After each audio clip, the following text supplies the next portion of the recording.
Olá, muito boa tarde. No próximo sábado, o Papa Francisco vai dotar a Igreja com 15 novos cardeais. Entre eles, o Patriarca de Lisboa, Dom Manuel Clemente.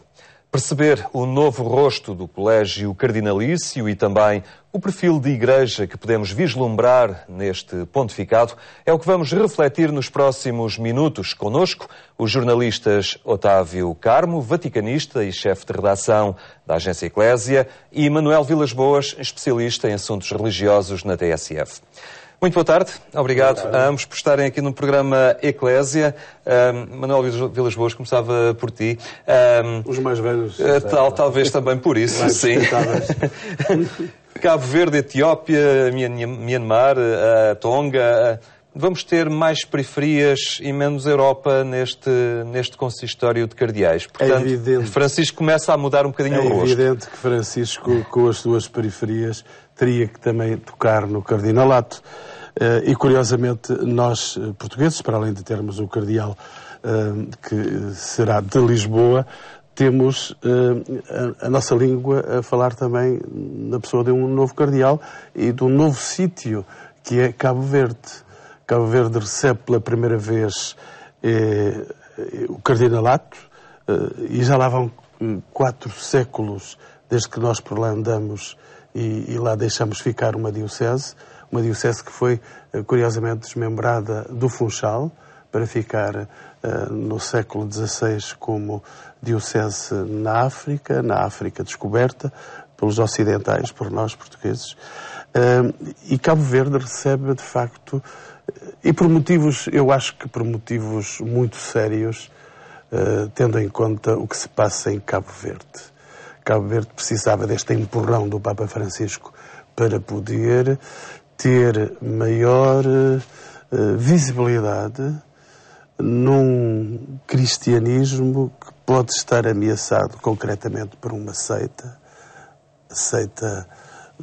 do Nazareno, que está a ter uma preponderância muito grande, e era necessário que o Vaticano tomasse alguma atitude, não para correr com ninguém, mas para afirmar, e cada um no seu lugar, afirmar a sua fé em Jesus Cristo de modos diferentes. Mas os cabo-verdianos não deveriam perder a oportunidade de continuarem a ser cristãos, católicos, de uma maneira ativa, como têm sido na história. Otávio Carmo, o rosto está a mudar, começam a chegar novas proveniências, novas igrejas, representantes de pontos diferentes no globo, e isto também um tanto ou quanto à custa de outros lugares que habitualmente estavam representados quase de forma sucessória e que começa a não ser assim, não é? Sim, já quase de Veneza. O Vaticano deixou claro já logo no dia em que foi anunciado este consistório de que o Papa Francisco não se sentia vinculado à tradição de fazer cardeais quase automaticamente.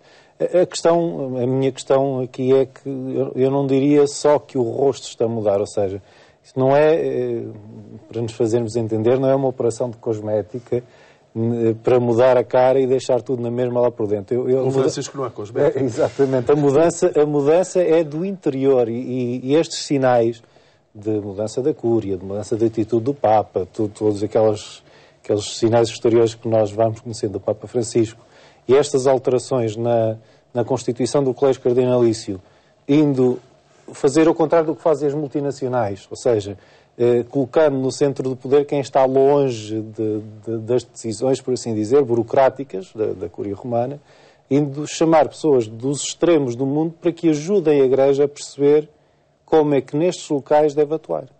Porque eu sinto que muita gente está desiludida com o Papa Francisco por ele não tomar decisões como se fosse o presidente de uma multinacional. Portanto, estou no Vaticano, eu é que vou decidir como é que a pastoral da Igreja Católica há de ser feita em todo o mundo. E a atitude é exatamente ao contrário. A atitude é de quem está no terreno, nos terrenos que estão... Tanto estas periferias são geográficas, mas também são existenciais. São coisas que estão muito, muito longe da nossa realidade católica, ocidental, como é que estas pessoas vivem e o que é que esperam da Igreja e o que é que nós temos de fazer para responder a essas expectativas. Portanto, é uma renovação que efetivamente tem esta chamada de atenção geográfica, mas é uma renovação interior de atitude do que é que se pretende que a Igreja seja, e é nesse sentido que o Papa chama estes conselheiros, enfim, o cardeal individualmente ou como grupo, funciona acima de tudo como um conselheiro do Papa, não tem propriamente um poder de decisão mais ou menos, não tem mais ou menos funções no seu dia-a-dia por ser cardeal, a não ser esta, que é de facto importante, de acompanhar o Papa no governo da Igreja Universal, mas é uma mudança de fundo do que é que se pretende aqui, efetivamente, que seja a Igreja Católica no século XXI. Manuel Vilas Boas, o Papa referiu que não continuava a tradição, não ficava muito preso a essa tradição de voltar a nomear, a dar sequência aos cardeais ou às dioceses que já tinham cardeal anteriormente. No entanto, Lisboa mantém o seu cardeal, Dom Manuel Clemente também. Porque, entretanto, faleceu o anterior cardeal. O anterior cardeal. Qual é a importância também de nós termos esta representação no Colégio Cardinalício, mas também a importância para cá, para Portugal, de ter um cardeal? Portugal e os poderes públicos gostaram muito que o Dom Manuel Clemente fosse ou vá ser criado cardeal.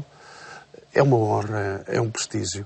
São ainda os indicadores pelos quais não anda o Papa Francisco, curiosamente. Reparei que as palavras que o Presidente da República disse para o Patriarcado de Lisboa foi aquelas que o Concílio de Trento determinou há 400 anos, em que se diz que o cardeal deve ser um homem possuído de sã doutrina, de piedade e de prudência. Eu aqui esta prudência, esta virtude, era capaz de a traduzir por uma palavra, porventura, mais explícita no nosso tempo, que é a da sabedoria. Justamente, eu acho que o cardeal Manuel Clemente vai ter a oportunidade. Ele disse que gostaria de estar mais próximo do Papa, vai ser obrigado a deslocar-se mais vezes a Roma, ao centro da cristandade. Ao centro daquela tal cristandade que não será cristandade, mas que será o sinal positivo de uma igreja que está dispersa, está esbracejando por muitos lados do mundo, mas ele vai ter essa oportunidade, de facto, de estar mais perto. E de aqui, como alguém comentou, de aqui, e junto do poder político, junto dos poderes da economia e das finanças, com certeza, ele vai ter um peso maior. Quando, enfim, estas nossas relações diplomáticas umas, menos diplomáticas outras, quando estas nossas relações se estabelecem e se fazem e se esperam, naturalmente que, a partir de agora, o cardeal Clemente, vai ser assim o seu nome, porque os cardeais são tratados pelo último nome, enquanto os bispos são tratados pelo nome de batismo, Dom Manuel Clemente, é assim a designação. O cardeal Clemente vai ser uma figura, não vai mandar na Igreja Portuguesa como muita gente pensa, que os cardeais, que concretamente o cardeal de Lisboa, é o mandão da Igreja Portuguesa. Não é, ele por acaso... é Presidente da Conferência Episcopal. Neste momento é Presidente da Conferência Episcopal, mas poderá vir a ser outro, com certeza que virá outro Presidente da Conferência Episcopal, mas ele vai ter um lugar respeitado. E o respeito faz bem sempre e a toda a gente. Portanto, vai ter um lugar respeitado, quer pelos seus pares, quer pelos outros bispos das dioceses. Ele é presidente de uma diocese que é importante no conjunto das dioceses portuguesas, pela sua história, por estes 300 anos que tem o cardinalato em Lisboa e o patriarcado em Lisboa. Aliás, o sínodo que o Dom Manuel Clemente criou e está a promover, tem como objetivo, para além de ver e olhar a Igreja de Lisboa por dentro, também ir à história comemorar esses 300 anos em 2016. Otávio, é sempre uma distinção e um reforço, digamos, de reconhecimento, de autoridade para Dom Manuel Clemente. No entanto, o Papa, quando nomeia os cardeais, manda uma cartinha, uma nota, e no caso também destes que agora o foram, lembrando-os sempre que isto não é uma distinção, não é um louvor, não é um engrandecimento, é mais um serviço. Papa Francisco já o fez no primeiro consistório, este é o segundo, e não se esquece de sublinhar esta dimensão. Já começamos a ter tempo para conhecer bem o Papa Francisco. Evidentemente que aquilo que ele disse no primeiro consistório, de recordar os cardeais que não estão a entrar numa corte, estão a ser chamados para colaborar mais de perto com a Igreja de Roma, que é o tal símbolo, enfim, visível de uma Igreja que é universal, e evidentemente se aplica a todos os cardeais. Eu queria insistir numa ideia que talvez nós vivemos tanto o nosso ser português que nos vamos esquecendo. Em primeiro lugar, Portugal é uma periferia da Europa. Ou seja, quando falamos que o Papa vai criar uma série de cardeais das periferias do mundo, convém lembrar que nós também estamos nesse lote. Depois, historicamente... Periferia não, só geográfica. Pois, o resto das pessoas infelizmente sentem mais no seu dia-a-dia. Mas, simbolicamente, o Patriarcado de Lisboa representa uma igreja que foi capaz de, a partir, enfim, para lá daquilo que seria expectável das suas forças, de ir a todo o mundo anunciar o Evangelho. E, portanto, levar a mensagem católica pela primeira vez a muitos locais dos 5 continentes. E esse simbolismo é muito importante, do meu ponto de vista, para aquilo que é o pontificado do Papa Francisco. Ou seja, o poder das periferias como fator de crescimento para a Igreja Católica, historicamente está representado por Portugal e pelo Patriarcado de Lisboa, de onde partiam os barcos com os missionários. Portanto, eu penso que não podemos esquecer isso. Obviamente, para além do reconhecimento pessoal, existe enfim, uma sequência histórica para o Cardinalato em Lisboa que tem muito a ver com isto. Não tem a ver apenas com jogos políticos, com jogos de poder. Tem a ver com aquilo que Portugal fez e continua a fazer pela expansão do cristianismo no mundo.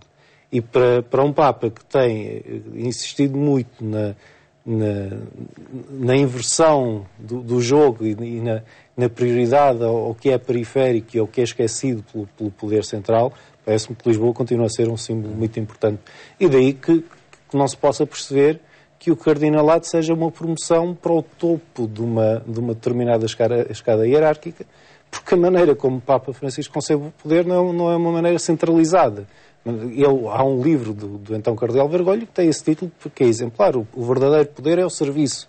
Portanto, é um serviço suplementar a que estas pessoas são chamadas e que, obviamente, implica uma grande responsabilidade que tem de ser exercida no seu dia-a-dia também. Manuel, estamos a falar daqueles que vão eleger o próximo pontífice, o próximo Papa. A Europa ainda continua a ter um peso, isto olhando já num registro mais democrático, não é, de eleição. A Europa ainda continua a ser um continente com um peso maior. No entanto, as coisas estão a mudar. Esta chegada de cardeais vindos das tais periferias de Cabo Verde, de lugares onde nunca tiveram um cardeal, pode, de alguma forma, conferir, digamos, mais genuinidade, dificultar mais as alianças de poder e conferir, ao fim e ao cabo, à eleição do Papa uma maior presença de Espírito Santo, digamos assim. Se é que ele às vezes tem lugar em alguns lugares. Mas a verdade é que o Papa foi buscar gente diferente, com rostos diferentes, com caras, com experiências, e onde a Igreja passa, não às vezes com aquela pompa e circunstância que tem noutros sítios. Curiosamente, o Papa, ele não tem bom viver. A Cúria não será, para alguns comentadores, um lugar bem frequentado, mas a verdade é que ele, desta vez, apenas coloca um homem da Cúria entre os cardeais, o que significa que há ali algum afastamento estratégico para não pegar por esse grupo de pessoas e de dar oportunidade, então, a quem está muito mais longe, concretamente. E eu estou-me a recordar, há 2 nomes que me surpreenderam quando da notícia, que foi o Haiti, o Haiti ganha o cardinalato por causa do terremoto, ou seja, por causa da desgraça, por causa da miséria que se passou por dentro desse país e que se está a passar, infelizmente, porque não se resolveram os problemas sociais, mas é preciso que o Haiti tenha também uma presença no centro, no epicentro das decisões, e que os outros cardeais,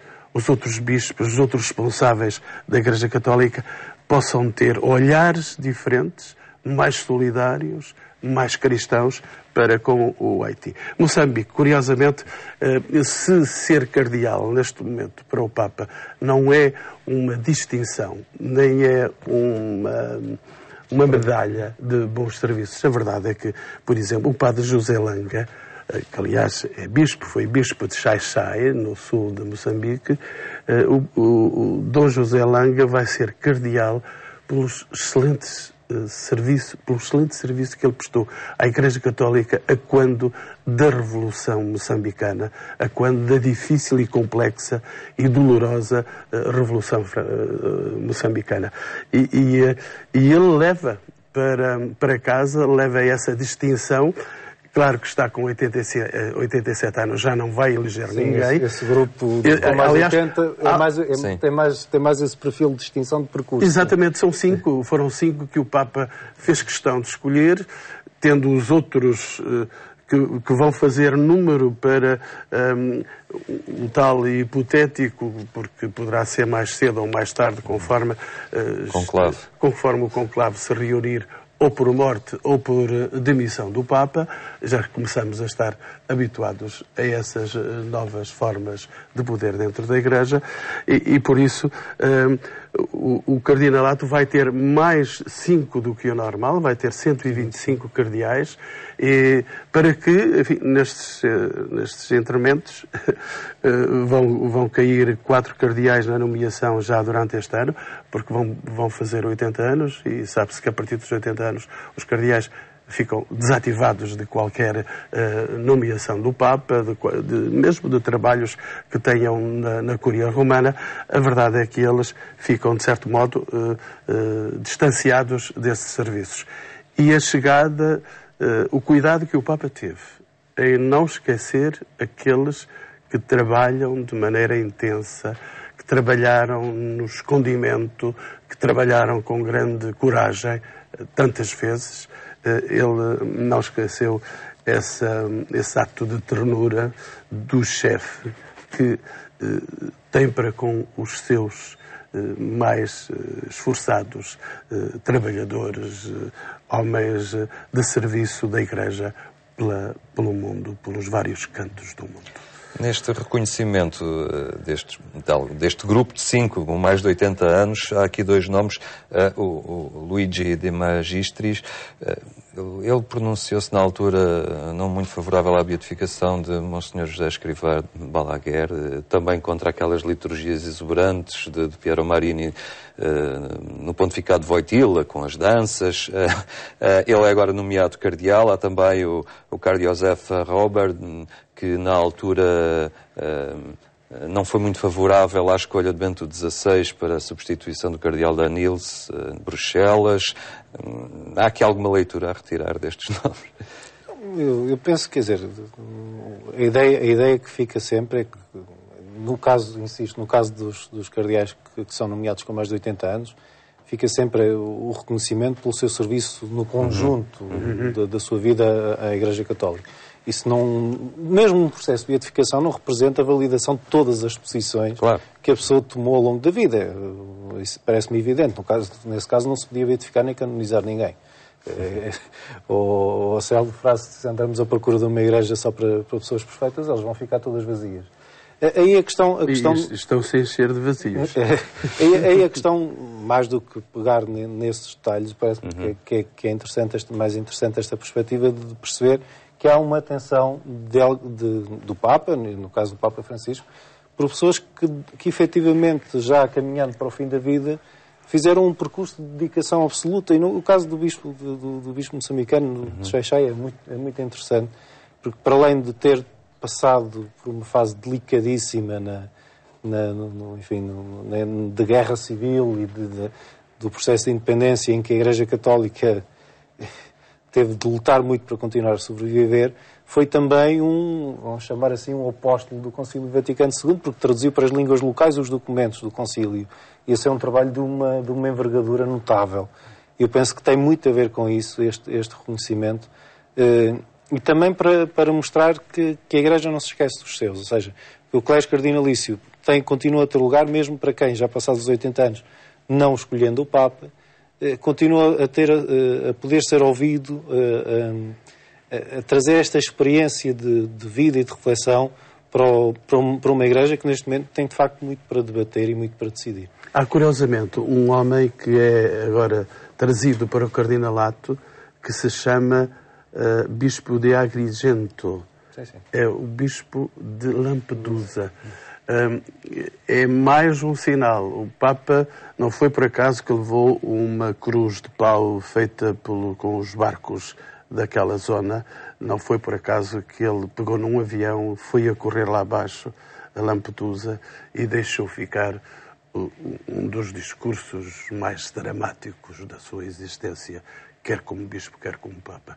E por isso, trazer o bispo de Agrigento para dentro do cardinalato de facto, é uma distinção pelo serviço e pela atenção aos outros. E de modo especial aos mais pobres. E outra periferia também. E outra periferia absolutamente dramática que a Europa continua a recusar não atender, infelizmente. Uma opção preferencial pelos mais fragilizados, muito patente neste pontificado e também nas escolhas do Papa Francisco. Muito obrigado a ambos por terem estado aqui no programa Eclésia, partilhado connosco também a forma de percebermos o porquê destes nomes agora a receberem, serem cardeais da Igreja Católica. Francisco e a liderança da Igreja Católica, um Papa cujas escolhas e intenções se revelam também no consistório que dentro de dias irá dotar a Igreja com 15 novos cardeais. Foi o programa Eclésia, cuja edição rádio, recordo, pode acompanhar mais logo pelas 22h45 na Antena 1. Tenha então uma muito boa tarde e até amanhã, se Deus quiser.